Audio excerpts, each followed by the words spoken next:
Good morning, good afternoon, and good evening, folks, wherever the heck in the world you are. It's V, and we are back here on Rogue News. We have a very, very, very special guest on. He's an absolute expert in cybersecurity, folks. And look, here's the thing.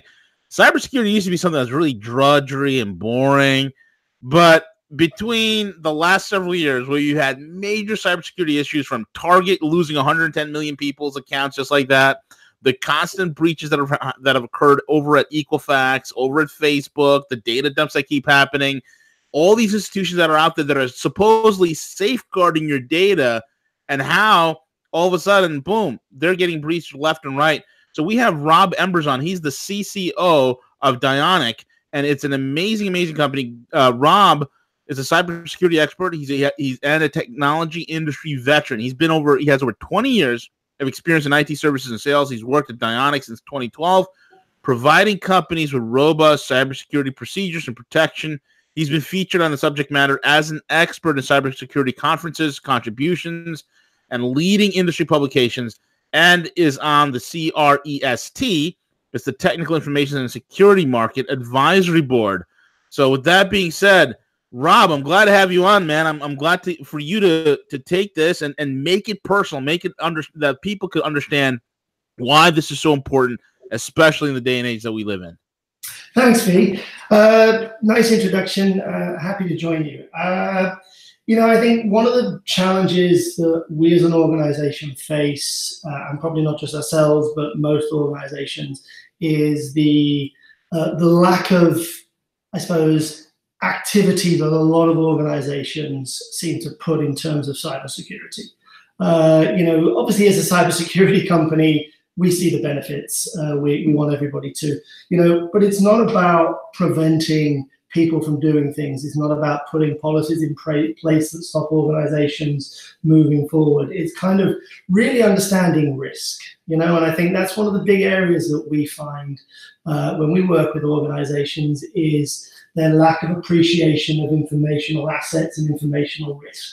A lot of the hacks that you alluded to earlier, would potentially not have been as devastating had some of the basic controls been put into place, right? I mean, there's a whole raft of services and a whole raft of technology solutions that organizations have in place. They don't always have them in the right places. They don't always have them doing the right thing, because I don't think they, in a lot of cases, understand what they're trying to protect. Now, obviously, personally identifiable information is one. You've mentioned that. That's just highly inconvenient for everybody that uses the services. How much do you trust them, but then how much do you live without them? And I think there's some basic things that people can do to try and prevent themselves or the consequences of a hack, and that's really looking at the kind of information that they're happy to sort of give these organizations. I mean, I think it's fair to assume it's not worth trusting anybody with your information because, some of the biggest organizations in the world don't seem to be able to protect it, right? So I think really squaring it off in your own mind is a key aspect. It's like, what information am I prepared to lose to this organization, right? But then also thinking, what do I do if that information is lost? How do I manage it? Right. So there's a whole plethora of problems associated with all of this. And the biggest challenge is the consumer, the small business, has really just no control. They're very much reliant on organizations to manage this data and to look after it adequately. Yeah, absolutely. Mark, one of the things, Rob, is this. It's, hardly a week goes by, hardly a week. I mean, it's a weekly occurrence at this point that there's some sort of cyber breach happening. It's happening at a business. It's happening at an institution. I mean, just this past week, we had British Airways, you had Marriott. It's ridiculous. What the heck are businesses doing wrong, and why are they being compromised? We hand our credit cards over. These are supposed to be, PCI compliant credit card machines, all secure, but yet these breaches keep happening. Right. I think the first thing to say, it's highly complex. The whole world of security, it's not a straightforward, lock this down, lock that down. There are a lot of controls that people can put in place. But obviously testing those controls, rigorously testing those controls. I think the challenge that organizations face is there's only so much time and effort that they are putting into assessing the vulnerabilities and how easily exploitable those vulnerabilities are. Obviously, from a hacking perspective, you've got as much time as you wish to invest. Now, I know when we go out and do engagements with clients of all sizes, we really try to get them to take a step back and it's like, okay, what's the most important asset here? What are you trying to protect? Because, I think at some point you've got to really focus on certain areas. So, if you're an organization that takes credit cards and your business is not taking credit cards, but using them to facilitate your sales, then obviously that process is vital to you as a business. Therefore, you've got to make sure that the controls around it are adequate. I think that it's fair to say that a lot of the acquirers don't necessarily help certainly the smaller merchants. They give you a solution which you can implement, and ultimately they give you the facility to take card payments, and they assume that you're going to do it because you signed for it in your terms and conditions of your agreement. You're going to do it in accordance with the guidelines. But the guidelines are very complicated, and the cost for a small merchant is somewhat prohibitive. So, I think that's obviously not the case for some of the bigger organizations. And I think, a lot of the bigger organizations are just obviously targeted on a massive scale. A lot of their defenses are very good. Some of them might need to look at how well they remediate, the importance that they put into remediation. I've worked with organizations over the year where there's a battle between information security departments, IT departments, and marketing.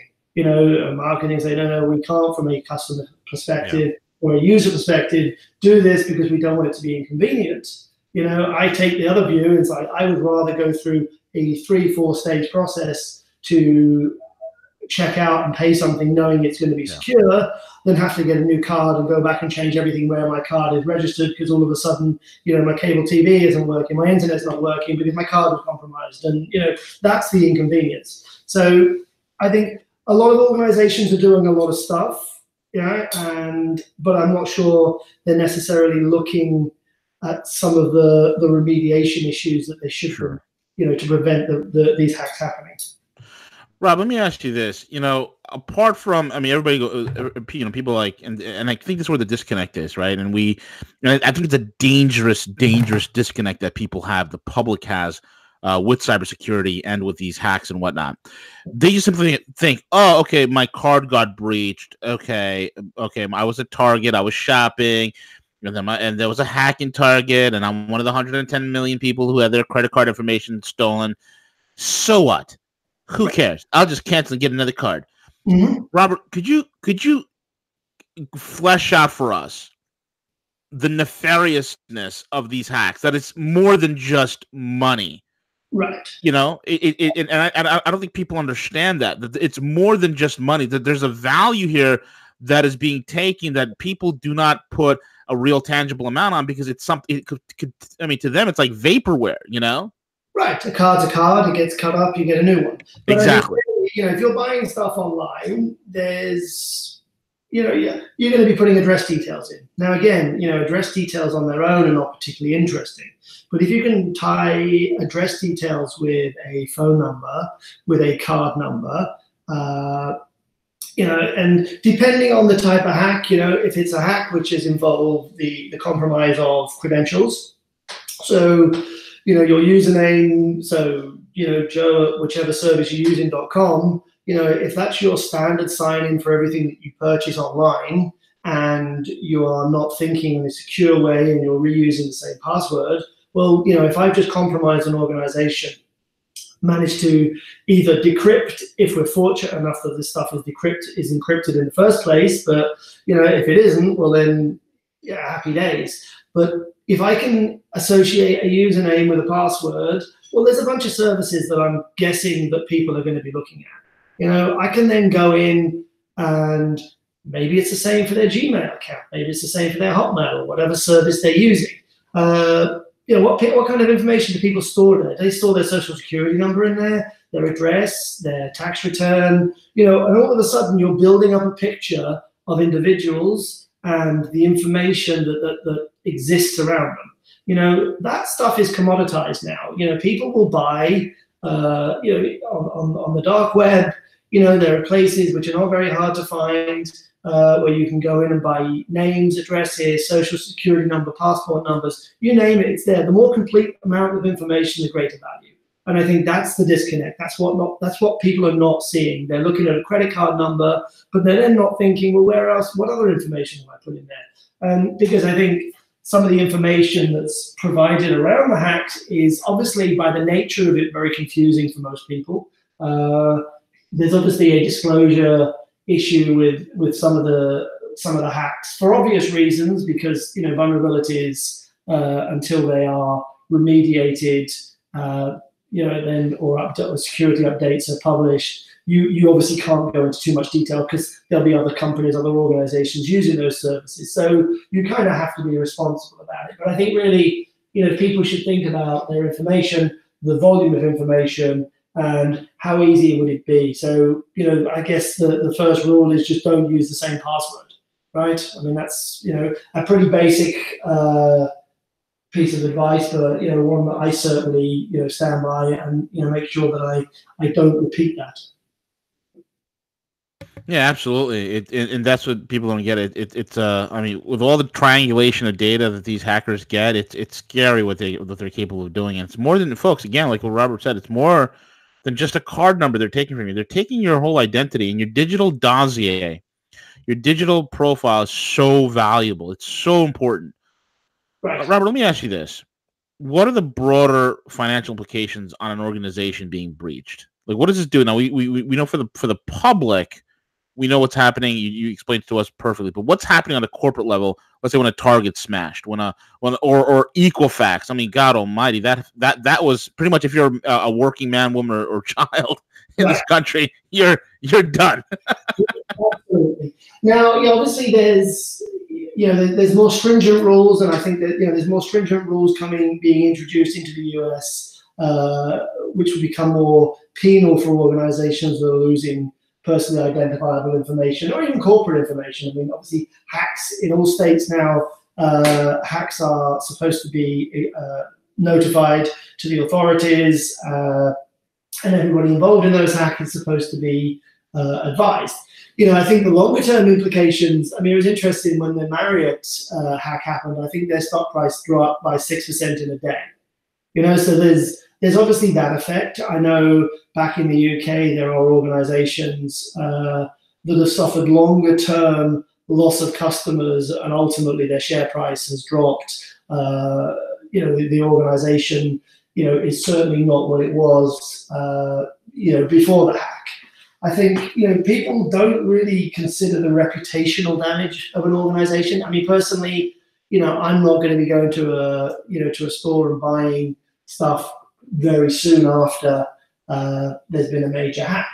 You know, so I think it's just a lack of confidence. And ultimately, yeah, I mean, you know, would anybody want to give their details to somebody that's just lost 110 million records? I mean, it's a challenge. I think ultimately those organizations in the longer term will become more secure, because I think they'll get the problems. You know, it's kind of a shame that the problems occurred for them to actually really understand what they need to do.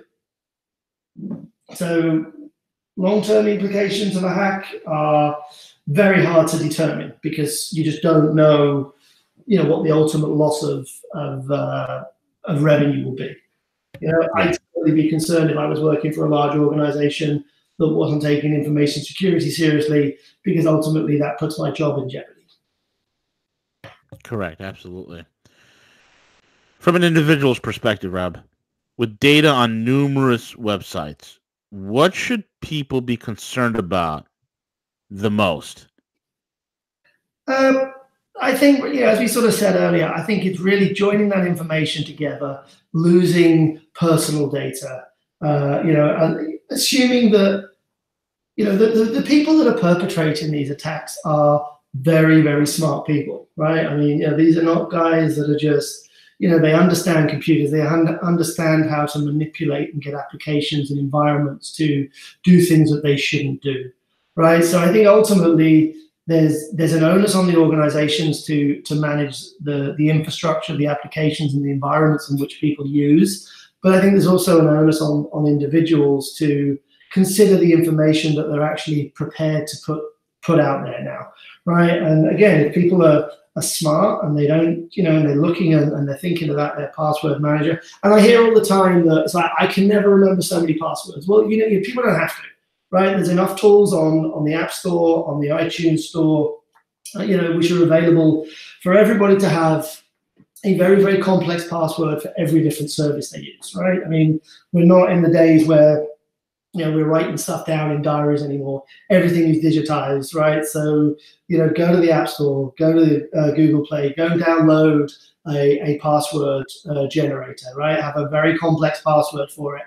It's amazing how much time it will save you. You don't have to worry then if any one of your services is particularly compromised, because you're not going to be using the same password anywhere else, right? And I think, people also need to look at the risk for themselves and ultimately make a judgment call, right? If I go to a website and I don't like the look of it, well, then I'm just not going to put my credit card number in, right? I mean, it's as simple as that, because I'm just not sure I can go through the trouble of having a new card to be issued, having to go through and changing all the services that I use. That's the inconvenience. Yeah, you're not physically losing money, but, who has time to do that nowadays? I mean, I certainly don't. I'm sure you don't. Exactly. Last but not least, Rob, what is Dionach? And what do you guys provide for the world cybersecurity? Yeah, so Dionach is an organization of 20 years, and we've been working with businesses of all shapes and sizes, large and small, to help them understand cybersecurity risks and the potential consequences of the vulnerabilities that exist within applications or environments. So we employ hackers around the world. They're all our own people, and we engage with clients on a professional services basis, if you like, as opposed to like a bounty hunting service which exists. And we literally work with organizations we'll look at applications, we'll look at environments, and we will assume the role of a hacker, right? We will go in and we will look to exploit as many vulnerabilities. We'll look to try and bypass some of the controls that they have in place, really with the thought of them actually making the necessary improvements that are required to prevent an unauthorized hack from actually extracting data that shouldn't be extracted, right? So we do exactly the same thing as a hacker. We just do it in a professional services capacity. And we've been doing that, as I say, since the year 2000. Excellent. Rob, let me ask you this: how can people follow you, your work, your website? Do you have any social media that people can follow? Yeah, sure. So we're on Twitter. It's at Dionach Cyber, and our URL address is www.dionach.com. We post stuff. We've got a YouTube channel coming, I think, with some other bits and pieces on there. So yeah, I mean, we're available. We're here in the United States. We're in the United Kingdom. We're doing some work out in Asia and Japan. Yeah, I mean, it's we're not hard to find. Yeah, I mean, it's just have a look, and if there's anything of any great interest, or people are curious to understand a little bit more about some of the services we offer, be happy for them to reach out. We can provide them with some more information. Excellent. Rob Embers, thank you so much for joining us today. I can't express how grateful I am to have you on. Folks, again, check out the information. All of that is linked right there in the description box. Check it out and check out Rob's work. You'll be hearing from him more often. He is an expert on cybersecurity. And in this day and age, you cannot be lackadaisical about it, because it's just as important as your wallet, as if you have a safe in your house, you protect that, you guard your valuables. Your digital valuables are just as important, believe me. So check it out. Rob Embers, Dionach, awesome work. Thank you so much. Thank you very much. Cheers.